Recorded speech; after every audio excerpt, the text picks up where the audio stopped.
enemy fire. Poor visibility made it difficult for Private First Class James to point out enemy positions with any accuracy.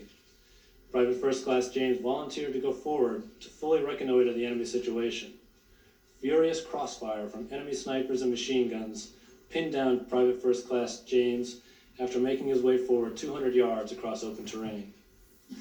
Lying in an exposed position for more than an hour, Private First Class James observed the enemy's positions, which were given away by the fire he was daringly drawing upon himself. Then, with utter indifference to his personal safety, in a storm of enemy small arms fire, Private First Class James made his way back across open terrain under enemy observation to his platoon positions and gave a full, detailed report of the enemy disposition. The unit worked out a new plan of maneuver based on Private First Class James's information. The gallant soldier volunteered to lead a squad in an assault on the key house in the group that formed the platoon objective. He made his way forward, leading his squad in the assault on the strongly held enemy positions in the building, designating targets as he moved along. While doing so, Private First Class James saw his platoon leader shot down by enemy snipers. Hastily designating and coolly orienting a leader in his place, Private First Class James instantly went to the aid of his new platoon leader, exposing himself recklessly to the incessant enemy fire. As he was making his way across open ground, Private First Class James was killed by a burst from an enemy machine gun. Inspired to the utmost by Private First Class James's self-sacrifice, the platoon sustained the momentum of the assault and successfully accomplished its mission with a minimum of casualties. His fearless, self-assigned actions, far above and beyond the normal call of duty, exemplify the finest traditions of the American combat soldier and reflected with highest credit upon Private First Class James in the Armed Forces of the United States. Accepting the Medal of Honor for Private First Class James is Valencia James, his widow.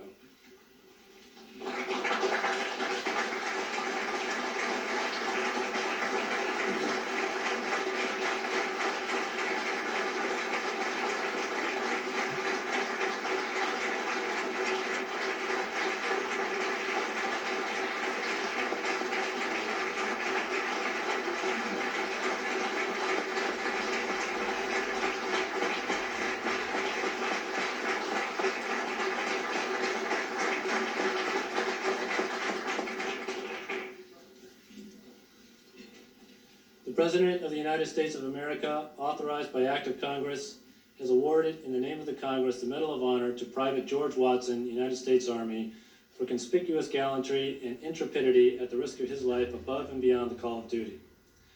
Private George Watson distinguished himself by extraordinary heroism on 8 March 1943 while serving in the Pacific Command with the 2nd Battalion, 29th Quartermaster Regiment near Porlock Harbor, New Guinea. Private Watson was on board a troop ship, the Dutch steamer United States Army transport Jacob, when it was attacked and hit by enemy bombers. Before it sank, the ship was abandoned. Private Watson, instead of seeking to save himself, remained in deep waters long enough to assist several soldiers who could not swim to reach the safety of a life raft. This heroic action, which subsequently cost him his life, resulting in saving the lives of several of his comrades. Weakened by the continuous physical exertion and overcome by muscular fatigue, Private Watson drowned when the suction of the sinking ship dragged him beneath the surface of the swirling waters. His demonstrated bravery and unselfish act set in motion a train of compelling events that finally led to American victory in the Pacific.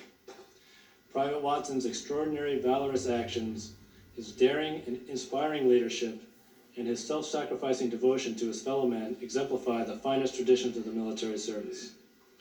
Accepting the Medal of Honor for Private George Watson is the Sergeant Major of the Army, Gene McKinney.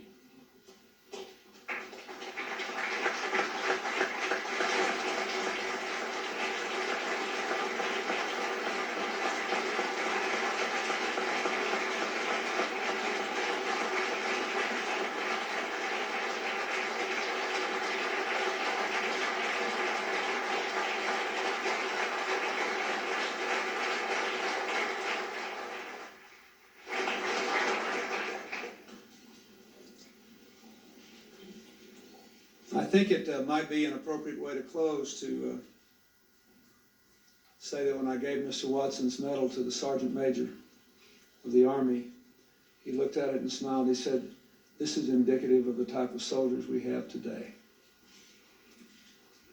A group of people in our military, men and women, that really do reflect the vast and rich texture of our nation."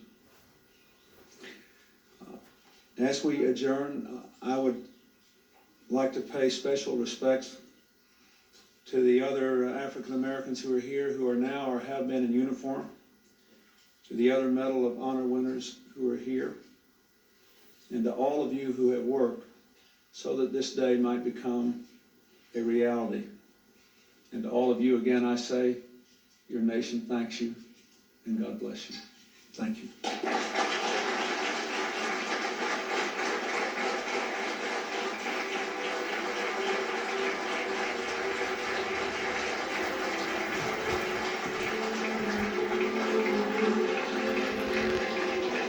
About 1.2 million African Americans served in the military during World War II.